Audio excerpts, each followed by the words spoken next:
जय श्री कृष्णा, जय श्री राधे। वैशाख मास में मनुष्य को 3 प्रकार के दुखों के शमन के लिए कम से कम एक बार छाता अवश्य दान करना चाहिए, क्योंकि ऐसा करने से वे दुख जो शरीर में उत्पन्न होते हैं, जो अन्य प्राणियों से उत्पन्न होते हैं और जो प्रारब्ध से उत्पन्न होते हैं, उन सभी का शमन हो जाता है। जो मनुष्य सूर्य की तपिश से तपते हुए सज्जन पुरुषों को धूप से बचाते हैं, उनका पुण्य अनंत है। इसके विपरीत जो व्यक्ति वैशाख के महीने में छाता दान नहीं करता, वह पृथ्वी पर किसी भी छाया से रहित स्थान पर अत्यधिक क्रूर भूत के रूप में पुनर्जन्म लेता है। इस स्कंद पुराण में इससे संबंधित एक कथा देखने को मिलती है, जिसके अनुसार पूर्व काल में हेमकांत नाम से प्रसिद्ध एक बुद्धिमान राजा थे। वह कुशकेतु के पुत्र थे। वह अस्त्र शस्त्र धारण करने वालों में सबसे श्रेष्ठ थे। एक बार शिकार में बहुत रुचि होने के कारण वह एक घने जंगल में गए। वहां उन्होंने नाना प्रकार के पशुओं को मार दिया। दोपहर के समय वह बिल्कुल थक गए, तो वह एक ऋषि के आश्रम में गए। उस समय वह ऋषि ध्यान में लगे हुए थे। बाहर क्या हो रहा है, इसकी उन्हें बिल्कुल भी जानकारी नहीं थी। यह देखकर राजा क्रोधित हो गया और उन्हें मारने पर उतारू हो गया। उस समय ऋषि के 10,000 शिष्यों ने राजा को रोक लिया और बोले, हे दुष्ट मन वाले, हमारी बात सुन।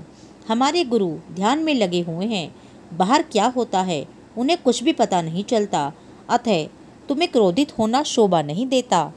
तब क्रोध से उत्तेजित होकर उन्होंने शिष्यों से ये शब्द कहे, हे ब्राह्मणों, मैं अपनी यात्रा से थक गया हूँ, मेरा आतिथ्य सत्कार करो। राजा के ऐसे कहने पर शिष्यों ने राजा से कहा, हे राजा, हमें हमारे गुरुओं ने निर्देशित नहीं किया है। इसके अलावा हमें जो भिक्षा में मिलता है हम वही खाते हैं। हम अपने गुरुओं पर निर्भर हैं। शिष्यों के इस प्रकार मना करने पर राजा ने उन्हें मारने के लिए अपना धनुष उठा लिया और राजा ने सोचा, मैंने इन्हें विभिन्न तरीकों से जानवरों, लिटोरों आदि से होने वाले खतरों से बचाया है।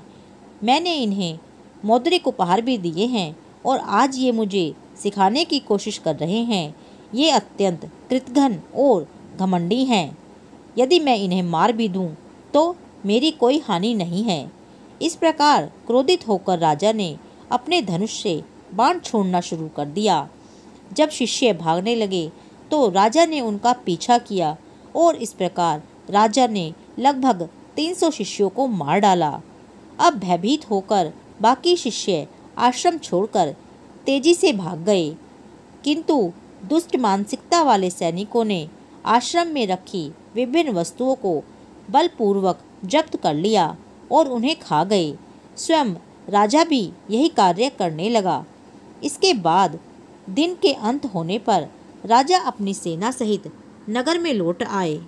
जब राजा कुशकेतु ने अपने पुत्र की इस हरकत के बारे में सुना तो उसने अपने पुत्र को बड़ी फटकार लगाई और उसे राज्य के लिए अनुपयुक्त जानकर अपने नगर से बाहर निकाल दिया। साथ ही उसे अपनी भूमि से भी निकाल दिया। इस तरह अपने पिता द्वारा निर्वासित किए जाने पर राजा हेमकांत अत्यंत दुखी हुआ और घने जंगल में रहने लगा। अब उसे अपना किया हुआ पाप भी अत्यंत सताने लगा। राजा अब शिकारियों की प्रथा का पालन करने लगा और उन्हीं की तरह भरण पोषण करने के लिए जानवरों को मार मार कर खाने लगा, किंतु ऋषियों की हत्या उसका कहीं भी पीछा नहीं छोड़ रही थी।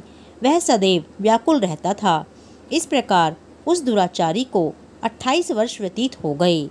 एक बार त्रित नाम के महान ऋषि अपनी तीर्थ यात्रा के दौरान उस जंगल में आए। यह वैशाख का महीना था और दोपहर का समय था। सूर्य प्रचंड रूप से चमक रहा था। वे ऋषि सूर्य की गर्मी से अत्यंत पीड़ित थे और साथ ही उन्हें प्यास भी अत्यधिक व्याकुल कर रही थी। आखिरकार वो एक ऐसे स्थान पर आए जहाँ कोई वृक्ष नहीं था और मूर्छित हो गए। तब भाग्यवश राजा हेमकांत ने उन ऋषि को देखा जो थकान से व्याकुल होकर बेहोश हो गए थे। अब राजा ने पलाश के पेड़ की पत्तियों से एक छाता बनाया और उन ऋषि के सिर के ऊपर रखकर उन्हें धूप से बचाया और साथ ही उन्हें प्यासा देखकर थोड़ा पानी भी दिया। राजा की इस सेवा से ऋषि की चेतना वापस आ गई और ऋषि ने देखा कि राजा ने एक हाथ से उनके सिर पर छाता पकड़ा हुआ है और उन्हें वह दूसरे हाथ से पानी पिला रहा है। इससे ऋषि को बड़ी प्रसन्नता हुई।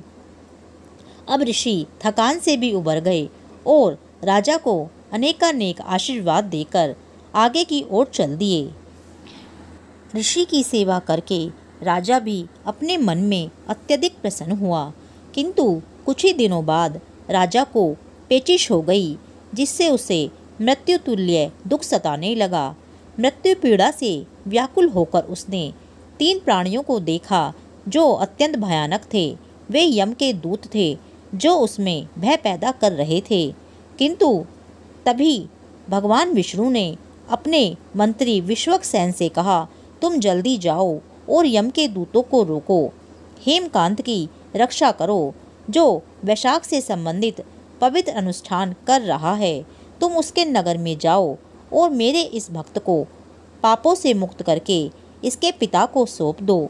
साथ ही इसके पिता से कहो, चाहे कोई सभी धर्मों से रहित हो या ब्रह्मचर्य आदि से रहित हो, यदि वह वैशाख धर्म में संलग्न है तो वह निसंदेह मेरा प्यारा होगा।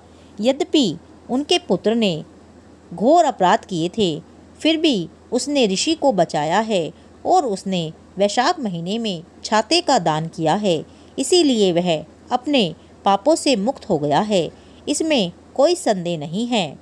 अपने इस पुण्य कर्म की शक्ति से राजा इस योग्य हो गया है कि इसको राज्य का प्रशासन सौंप दिया जाए। इसीलिए विश्वक्सेन, तुम हेमकांत को उसके पिता के पास छोड़ दो और मेरे पास वापस आ जाओ।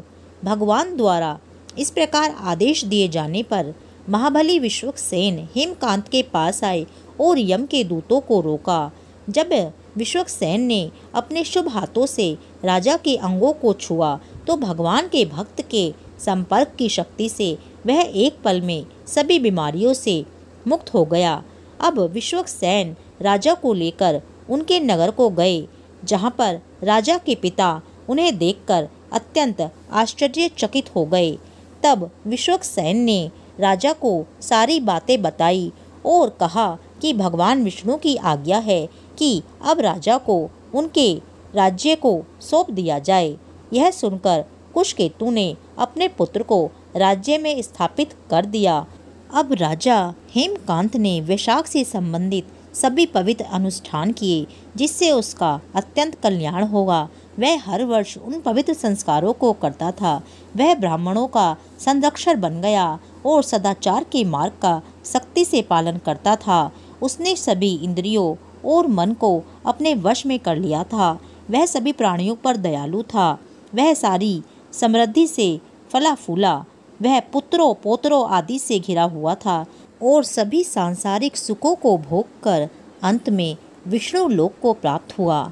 वास्तव में वैशाख महीने में किया गया कोई भी पवित्र कार्य बरगद के पेड़ के बीज की तरह एक बड़े पेड़ में विकसित होता है, क्योंकि जैसे दूध पानी से श्रेष्ठ है, दही दूध से श्रेष्ठ है और घी दही से श्रेष्ठ है, उसी प्रकार कार्तिक अन्य महीनों से श्रेष्ठ है, किंतु माघ का महीना कार्तिक से श्रेष्ठ है और माघ के महीने से वैशाख मास अत्यंत श्रेष्ठ है।